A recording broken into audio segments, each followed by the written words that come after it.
L'info du Grand Lille en continu. Adrien Lanois. 7h15 en direct ce matin sur Grand Lille TV. Nous sommes le mercredi 5 avril et vous êtes bien en notre compagnie pour tout voir et tout savoir de l'actualité près de chez vous. On démarre par vos prévisions météo aujourd'hui avec un temps scindé en deux parties. D'abord ce matin, les nuages, la grisaille, peut-être même quelques gouttes de pluie par endroit, mais au fur et à mesure de la journée, les perturbations vont laisser place au soleil. On aura le droit à une après-midi beaucoup plus agréable sous le ciel bleu. Les températures, elles sont en baisse avec 14 degrés pour les maxis et un vent de nord plutôt frais qui devrait se faire sentir. On en reparle avec les prévisions météo complètes juste après ce journal. À la une également, les routes, l'image de l'agglomération ce mercredi matin. Du monde déjà sur l'A25 depuis la Flandre vers Lille, sur l'A1 aussi jusqu'à Seclin. Pour le reste, ailleurs le trafic est plutôt fluide. On en reparle dans 8 minutes juste après ce journal. Dans l'actualité du Grand Lille, d'abord la mobilisation des commerçants lillois hier après-midi contre le fameux plan de circulation. Mis en place en septembre dernier, il continue d'engendrer la colère des professionnels du centre-ville et plus largement, c'est le manque de considération de la mairie qui les exaspère. Selon eux, la ville les méprise en ne prenant pas en compte leurs demandes ni leurs besoins. Alors certes, quelques points de discorde ont été modifiés ou ajournés vendredi lors du dernier conseil municipal. Finalement, il n'y aura pas pour l'instant de déplacement du marché de la place du Concert. Pas de boulevard Carnot à 2 fois une voie et pas de piétonisation de la place du Lion d'Or qui aurait selon les commerçants coupé le Vieux-Lille en deux. Mais tout cela n'est pas assez encore pour l'Union commerciale Cœur de Lille qui veut plus de dialogue avec la mairie. Explication avec sa présidente Hélène Natier au micro de Vincent Vieillard. Puisqu'on n'a pas le choix, on va faire une conférence de presse et ensuite on va faire une manifestation pour exprimer nos difficultés, nos souffrances et puis parce qu'on veut absolument que la mairie nous prenne en considération, on veut être pro-acteur du projet, on veut des vraies concertations, des véritables concertations et on veut travailler ensemble sur notre avenir parce que là franchement il y a des choses qui ne vont pas. Et à ce propos, notre question du jour CNews Matin Grand Lille TV. Depuis ce nouveau plan de circulation, faites-vous au moins vos achats dans le centre de Lille? Vos réponses sur grandlille.tv ou nos applications mobiles. Autre image dans l'actualité pour évoquer l'histoire d'un élève du lycée Turgot à Roubaix sous le coup d'une menace d'expulsion. Hassan est un jeune Guinéen arrivé en France en mars 2015 après avoir fui son pays suite à l'arrestation de ses parents pour motifs politiques. Il est d'ailleurs sans nouvelles d'eux depuis 2 ans. Mais dans le Nord, au lycée, Hassan s'est parfaitement intégré et participe activement aux formations selon ses professeurs, ayant même reçu dernièrement les félicitations du conseil de classe. En revanche, du côté administratif, c'est beaucoup moins avenant.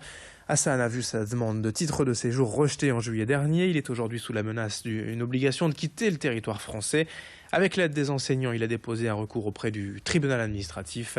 Explication avec l'une des profs du lycée Turgot au micro de Vincent Vieillard. Les élèves, parce qu'ils ont écrit un courrier justement pour montrer un petit peu ce qu'ils pensaient de Hassan. Les enseignants, même ceux qui ne sont pas présents, on n'est pas nombreux, mais bon, tout le monde est d'accord avec, j'allais dire, le fait de soutenir Hassan. Il y a le réseau Éducation sans frontières aussi, qui a été partie prenante et qui a permis justement de mobiliser un peu de gens. Les éducateurs d'Hassan, parce qu'il ne faut pas les oublier, même s'il est plus suivi par les éducateurs, j'allais dire, du foyer Bouvines, mais il a disparu d'ailleurs. Ils sont toujours là, ils restent en contact avec lui. Le tribunal administratif a donc étudié le cas d'Hassan hier après-midi. La décision a été mise en délibéré. La réponse, elle, sera donnée d'ici un mois. En bref, dans l'actualité à Lille, une grève organisée par les syndicats de Lille et Beau, filiale d'Estera, hier, et en conséquence, le ramassage des ordures a été perturbé dans les quartiers Centre, Moulins, Oisem, Vieux-Lille et Vauban et Équerme. 7h19 en direct dans le reste de cette édition Le Grand Angle de la rédaction, le 2e épisode de notre saga consacrée au restaurant typique de la région. Aujourd'hui, une star locale des fourneaux, l'incontournable Pierrot de Lille. Après des années sur France 3 pour l'émission Goûtez-moi ça, il possède un établissement aujourd'hui à Capinghem, près d'Anglo. Et c'est là que Vincent Vieillard l'a retrouvé, bien occupé entre sa cuisine et les tables de ses clients. C'est à Capinghem, près d'Anglo, que vous retrouvez la marmite de Pierrot et sa cuisine typique du Nord. C'est une cuisine généreuse, une cuisine authentique. On fait de bonnes frites, comme je dis en riant, c'est du cholestérol à la seringue, mais tant pis. Je sais qu'on va vers une cuisine un peu plus légère, mais nous, c'est quand même une cuisine classique et que les gens aiment bien. Et les frites au gras de bœuf, c'est vraiment les meilleures frites. Les pommes de terre viennent de Boskep, hein, et on les épluche tous les matins, on a notre éplucheuse. C'est ça la force, c'est parce qu'il y en a beaucoup, ils disent oui, les frites, on les appelle tout. Mais vous savez, les vraies frites, Pour moi, une vraie frite, c'est quand on l'épluche soi-même. Si vous venez à la marmite de Pierrot, c'est surtout pour rencontrer le patron Pierrot Delisle, véritable star dans sa demeure. Mais avant d'être un présentateur vedette de la télé, c'est avant tout un cuisinier d'expérience au parcours atypique. 66, j'ai eu mon CAP de cuisinier. Ma mère, elle a eu une auberge, la Belle Siska, dans les Flandres. Donc en 66, mon père est décédé. Alors j'ai dû donc prendre l'auberge avec ma mère. Et puis à l'époque, j'étais assez discret, timide et tout ça. Puis après, j'ai évolué. Et alors on a resté jusqu'en 76 à la Belle Siska. Et après, je rêvais d'être à Lille. Donc j'ai ouvert un petit bistrot dans la rue du Plom, mais tout petit bistrot de 30 couverts. Ça a été le succès tout de suite. Et ensuite, il y a eu le miracle de la télévision. Évidemment, j'ai fait l'émission Goûtez-moi ça.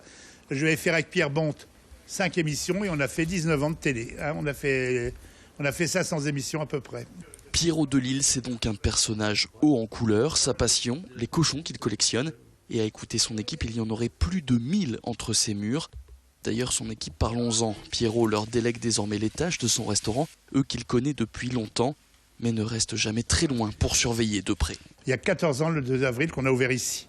Et j'ai toujours la même équipe. J'ai mon chef, Michael, qui lui était déjà avec moi à Lille. Il y a donc 16-17 ans qu'il est avec moi. Et j'ai repris le personnel. Il y avait Sandrine et Isabelle. Sandrine qui est un peu comme la directrice ici. C'est l'âme de la maison. Et donc, j'ai toujours la même équipe. Et on est à peu près 6 personnes. Même le plongeur, Kader, qui fait la plonge et les frites au gras de bœuf. Et donc, c'est toujours la même équipe depuis 14 ans. Pierrot, lui, s'occupe désormais des clients qu'il connaît quasiment tous par cœur. Il s'assoit à leur table et leur communique sa bonne humeur. Et très vite, le restaurant se transforme en joyeux désordre. L'année passée, on a fêté les 50 ans de cuisine. Mais si vous voulez, j'ai tellement d'amis qui se sont étalés que les gens, ils savent qu'ils vont me trouver ici. Vous savez, on a des classiques comme les filets d'art en pomme à l'huile, la flamiche au maroilles, notre filet américain est très bon, la belle sole meunière, les crêpes flambées comme une... On a tellement de belles choses. Les gens, dans leur tête, quand ils vont manger quelque chose, ils savent qu'ils viennent ici. Ils savent déjà ce qu'ils vont manger dans leur tête quand ils arrivent ici. Ils savent qu'ils vont prendre un rognon comme ça, ou alors le pot de chevelèche qu'on fait très bien aussi, évidemment. Hein, ils savent déjà ce qu'ils vont manger en arrivant. On s'est déjà gagné. Quand ils mettent un pied ici, c'est déjà gagné, quoi. Mais Pierrot, c'est bien plus qu'un patron de restaurant et un présentateur télé. C'est aussi un grand féru de chevaux boulonnais, mais aussi de sa Flandre natale. Bref, Pierrot Delisle, c'est un personnage que vous pouvez retrouver dans sa marmite ou devant ses fourneaux, rue Poincaré, à Capinghem. Et puis avant de conclure, juste un résultat de sport en football. Le LOSC éliminé de la Coupe de France hier en quart de finale par Monaco. 2-1, reste maintenant le championnat à jouer et le maintien à aller chercher pour les Dogs. Mercredi 5 avril, 7h22. Dans un instant, vos prévisions météo et l'infotrafic à suivre.